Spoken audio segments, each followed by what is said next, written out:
Kitten was covered in dried blood when I found her, barely the size of my hand. The trembling thing tottered its way toward me in fits and stops. She moved like a broken wind-up toy.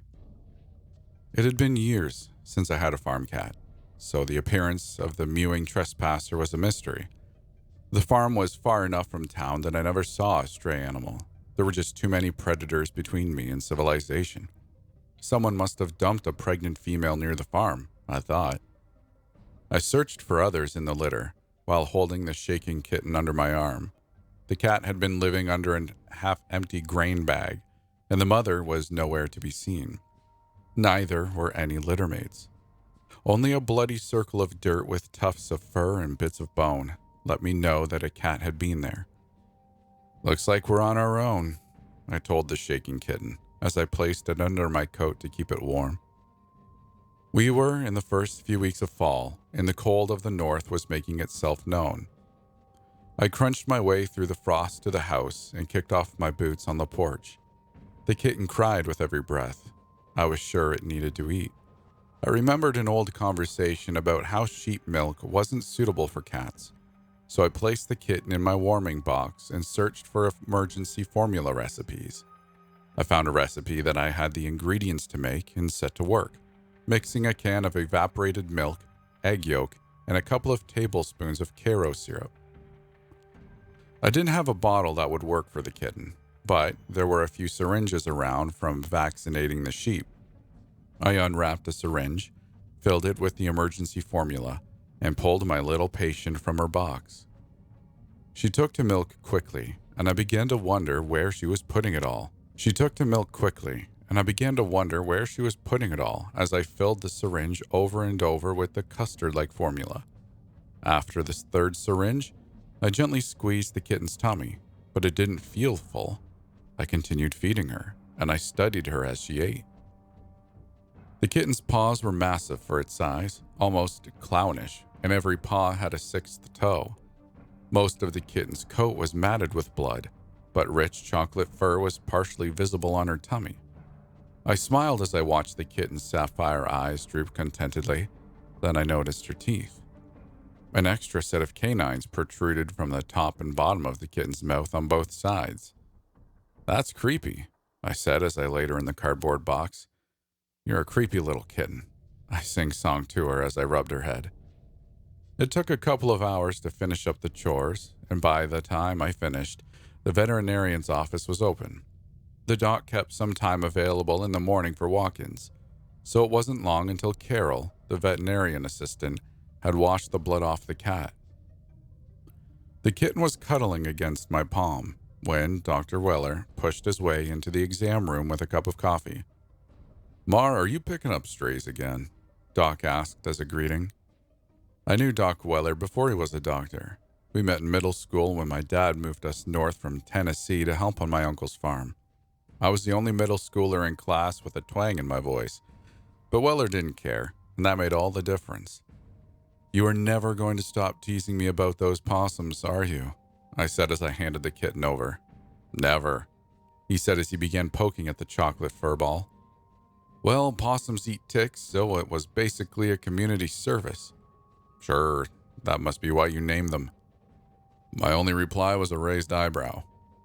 "Those teeth are something else," Doc said after he jerked his hand back.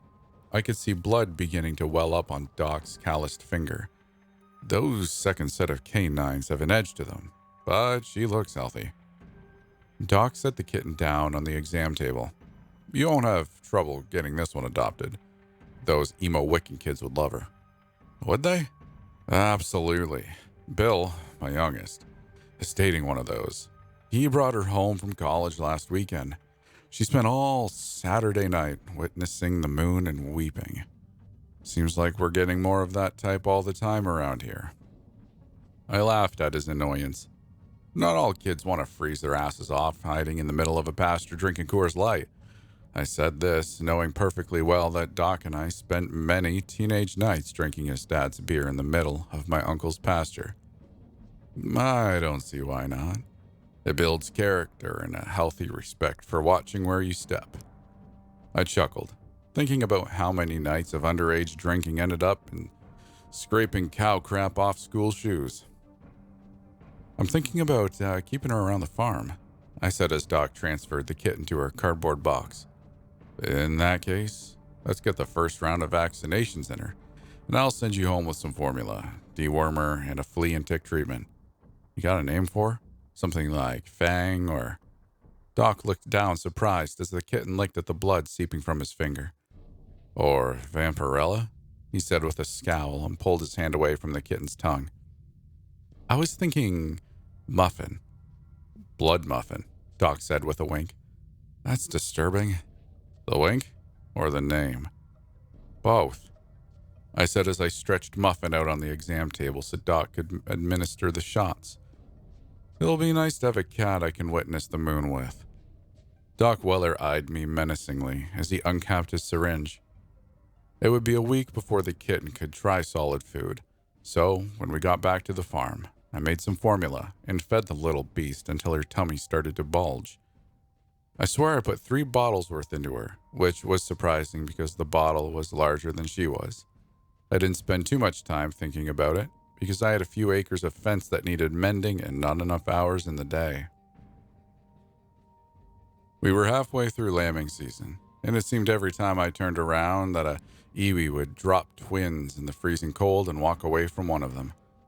I tried my best to get the expecting mothers inside, but I would find myself out in the middle of the frozen pasture searching for newborns most nights. It was the morning after Halloween when I found the lamb. He was half dead when I got him inside, covered in placenta. It was apparent his mother dropped him and walked away. It was lucky the ravens didn't get him. I have a warming box on my back porch, so I placed the lamb in it and then searched my freezer for bags of colostrum. The lamb didn't have the energy to move, and I knew I would have to tube feed him. As I worked over the lamb, Muffin watched. Muffin didn't get close at first, but it was obvious she was paying attention to the lamb. Yeah, it wasn't too long ago that I had to do something like this for you. Why is it so hard to keep you little buggers alive? I joked, as I gently slid the tube down the lamb's throat. I chatted to Muffin while she sniffed at the limp form in my arms. When they're newborns like this and they haven't eaten, it's best just to tube feed them if they seem weak. It helps them warm up and they don't have to work much to get the calories they need. Of course, you have to be careful not to get the tube in their windpipe. Milk in the lungs would not help at all. Muffin huffed at me and blinked slowly. I had the odd feeling that Muffin truly understood what I was saying. Too many hours alone on a farm will do that. After checking that the tube was in the right spot, I fed the lamb a bag and a half of colostrum, while Muffin watched. She watched the whole thing. I felt a little odd about her unblinking attention. It was like having a stoic supervisor watching you work. After I fed the lamb, Muffin sat next to the warming box with a curious expression on her furry chocolate face. You look like you're thinking pretty hard, I said as I sat and scratched Muffin's back. It's our job to keep these little critters alive, or at least try to. This property isn't the safest area for sheep farming. It's just the one that I could afford. The truth of it all is the predators around here eat sheep. Ravens, vultures, coyotes, wolves, foxes. I thought for a moment and continued. Bears, dogs, eagles, bobcats, mountain lions. Jeez, I didn't pick the right place for a sheep farm. Muffin nuzzled my hand and I gave her more scratches under the chin. Feel free to hunt any of those predators, you little tiger, I said with a chuckle as Muffin purred and nuzzled into my chest. The following weeks went by smoothly. I named our new sheep Ed, and after a few days, I put him in the barn with the other bottle-fed lambs. Muffin seemed oddly fascinated with the little guy, and I would find her occasionally watching the lamb as it bucked and played in the barn with its new friends. After Ed was big enough to be let out into the pasture, Muffin started disappearing into the wooded area around the farm for hours at a time. At first I was worried about her, but she showed up for the meals and bed, so I just accepted it and got on with my chores after a while. It was Saturday morning, and something was wrong. Muffin wound her long form in between my legs, and as I stood on the back porch drinking coffee and trying to convince myself that I didn't want to go back to bed. Then I noticed it. The air was too still. Farms are noisy places. Coyotes howl, crickets chirp, and birds make all sorts of ungodly noises. At least, they did. I walked back into the house, grabbed my coat, and placed my coffee mug in the sink. When I stepped back out, the feeling of wrongness had gone away, and I couldn't understand why one minute was so different from the next. Then I heard a scratching at the door. I turned, and Muffin sat behind the sliding glass door. She must have gotten stuck in the house when I went back in for my coat. I opened the door. Muffin walked onto the porch, and the world stopped making noise. No birds, no bugs, and no coyotes. Only the sheep were making noise, which figures because sheep are too dumb to take a hint. The farm and the surrounding woods were silent until I shooed Muffin back into the house. Who knows what Muffin thought as I carried her in out of the house. I tested my hypothesis by shutting her inside, then letting her out only to scoop her back up and shutting her indoors again. She looked at me with her head tilted to one side in confusion, but I was generous with the treats, and that seemed to be all that was important. I couldn't quite grasp what I had just witnessed. Did my kitten frighten all the animals around the farm? It couldn't be a coincidence, could it? And when had I last seen a raven or heard a coyote? In the end, I decided to ignore it. I felt like I was ignoring lots of little things lately, but I couldn't do anything about it one way or the other, so what was the point? That's what I kept telling myself anyway. The farm is small. I get my income mainly from wool and a few other odd jobs I can piece together throughout the year. I might make some deliveries or rake hay for a little extra income. One of my odd jobs is keeping an eye on the neighboring farm. The Lightbrook cornfield is 2,000 acres and millions of dollars worth of machinery and chemicals. Terry, the farm manager, paid me a small amount every month to keep an eye on the place since I was just across the road and in my pasture well past dark most nights. This night was no different. The holidays had come and gone, and now the weather was just brutal without anything festive to look forward to. Inches of soft snow layered over a thick coat of ice, turning my walk to the barn into an exciting game of will I fall on my ass.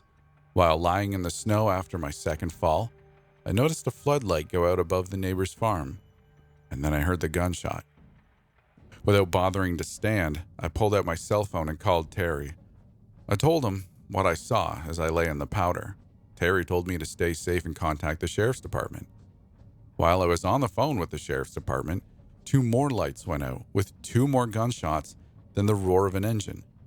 In the moonlight, I could make out a full-sized pickup pulling into the neighbor's farm. The truck backed up to the long cylindrical form of an ammonia tank.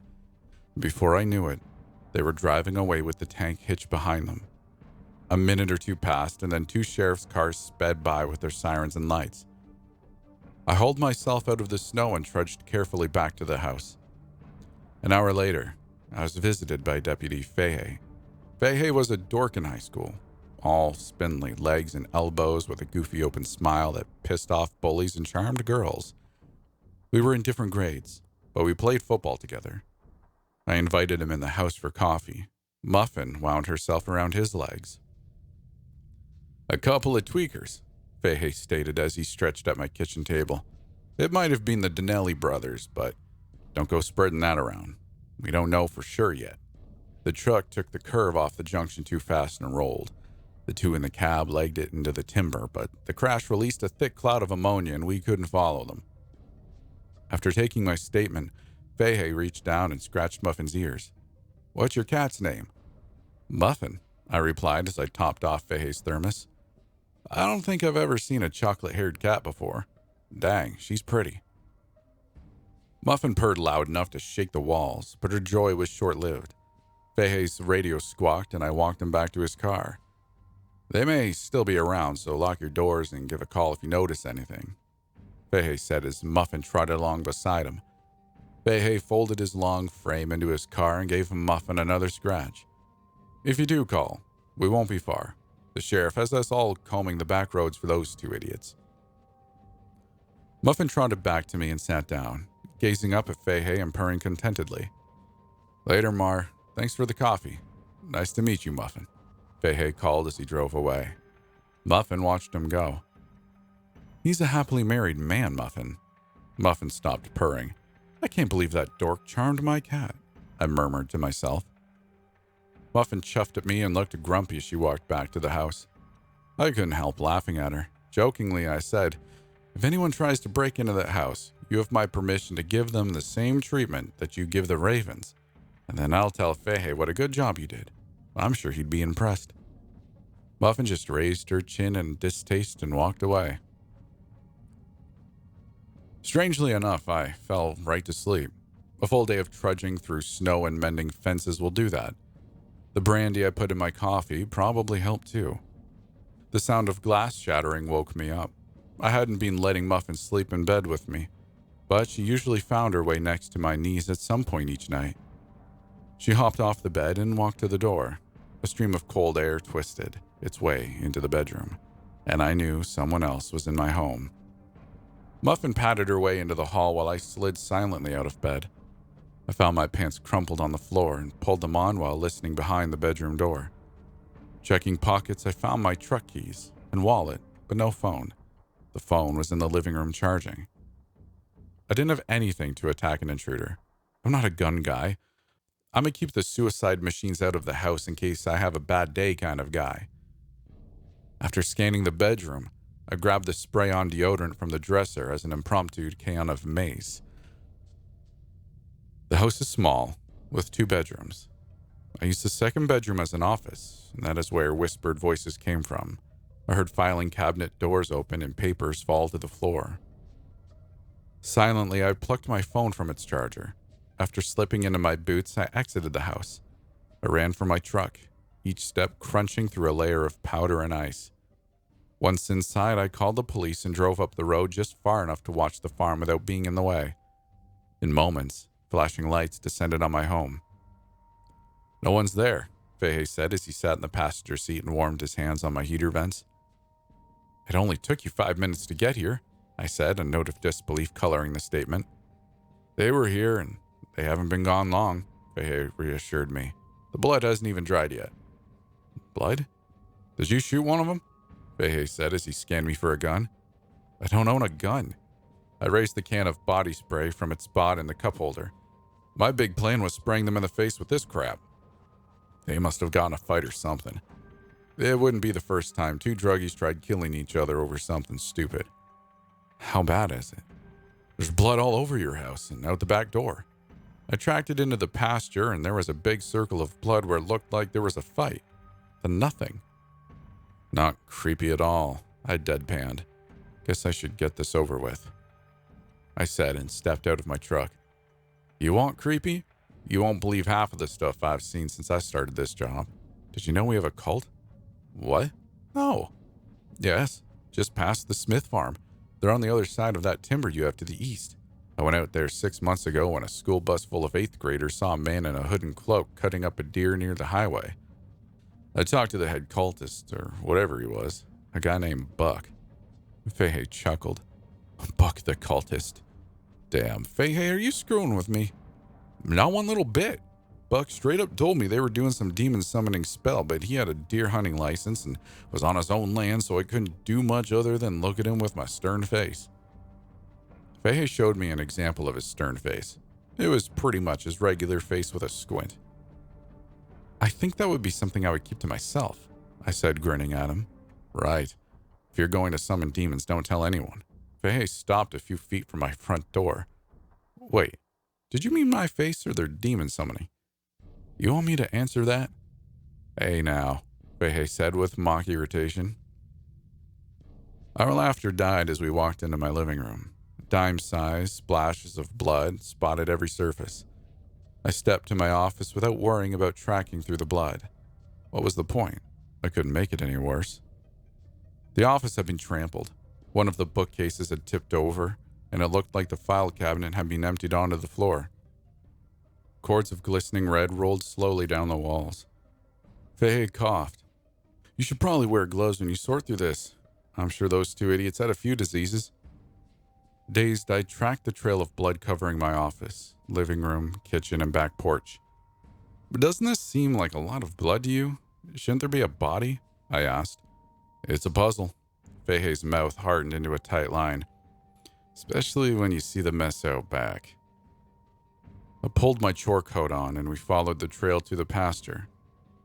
Damn, I said, not able to grasp what I was seeing. I know, right? Feihe agreed. We stared at the circle of blood in gore and disbelief. It was about 6 meters in diameter. Flecks of bone and knots of hair were trampled into the snow. A scattering of teeth lay in the center. After walking awestruck around the disaster, the deputy and I ran out of things to chat about. Feihe eventually broke the silence. I'll be back out here in the morning with the sheriff. He'll want to see this. Try to get some sleep, Mar, he said, then headed to his cruiser while I wandered back into the bloody mess that was my home. Then I remembered Muffin. I called for the kitten. There was no answer, so I poured some fresh water and food for Muffin and headed for the bedroom. I needed sleep.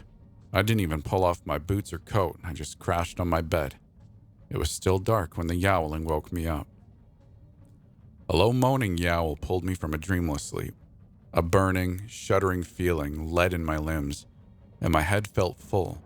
It was too early for this, but I wiped the crud out of my eyes and forced myself to sit up. The yowling sounded painful and somehow everywhere. My conscience wouldn't let me ignore a hurt animal, even if my brain was too scrambled and sleep-deprived to realize what it was. I trudged outside, thankful that I already had on my work clothes. It was like the sound was coming from inside my head, but it got louder the closer I walked to the pasture. I kept walking my boots, crunching loudly, in the frozen red snow. I was halfway to the circle when I heard a sheep bleeding from a patch of knee-high scrub brush to my left. The lamb was laying on the ground, looking at something in the shrubs. "Ed?" I asked, confused. The howling grew overwhelming, and I had to cradle my head in my hands. My eyes watered and my head felt too full. I knelt down next to the lamb and shined my light under the patch of shrubs where Ed was staring. My trembling kitten looked back at me, face matted with blood, eyes glassy, drool hanging from her quivering lips. She whimpered at me, and it was obvious she was in pain. "Oh, sweetheart," I whispered, and continued to croon to her as I turned off my flashlight and pushed into the snow-covered shrubs. I sing-songed to her as I pried the branches away from her hiding spot. "It will be all right. It'll be okay. We'll figure this out." I finally pushed enough branches away to get a hold of my scared little kitten. I shushed her as I reached behind her front legs and pulled her up through the bramble. She was significantly bigger than she had been just hours before. Muffin's stomach was distended to the point that it resembled a volleyball. I cradled her gently with one arm and spoke softly to her as I hurried back to the house. We were almost back to the fence when Muffin started to shudder and hack like she was working a giant hairball up from a deep, echoing place inside her. Suddenly, my little chocolate kitten went rigid. Her muscles tensed and she began heaving and making a scraping sound deep within her throat. I didn't know what to do. I held Muffin as gently as I could, but the kitten spasmed and hacked so violently that I believed she would hurt herself. Things became all the more desperate as a purple glow emanated from Muffin's mouth. My heart hammered as the glow illuminated the flurries that fell silently around us. The light steadily intensified as Muffin used every muscle in her small frame to heave, hack, and strain. Then while I held her, she gave one more massive shudder. Muffin's mouth split at the jaw and unfolded until she looked as if a gramophone cone had been grafted to her small furry body. I was still holding my kitten. Somehow I hadn't dropped her. Somehow I hadn't run. Then the body of a man bubbled out of Muffin's gaping conical mouth and flopped onto the frozen ground.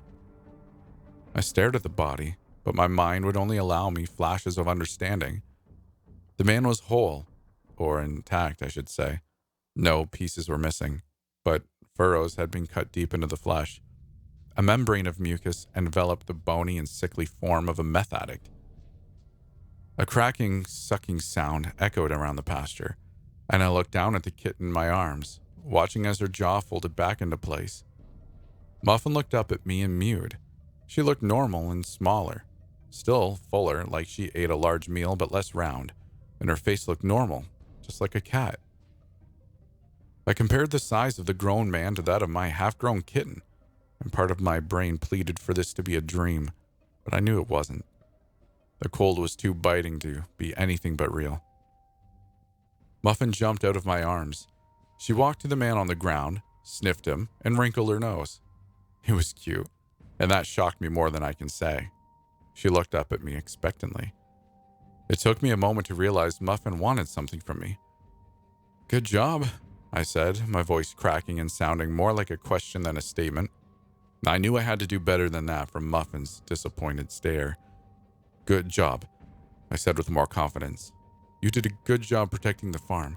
I'll have to tell Fahey what a good job you did." After a pause, I added, "There's new water in your bowl." Muffin seemed pleased. She turned and trotted happily back to the house. I stood near the body for a moment and then followed after her. Muffin would need me to open the sliding door. She is just a cat, after all.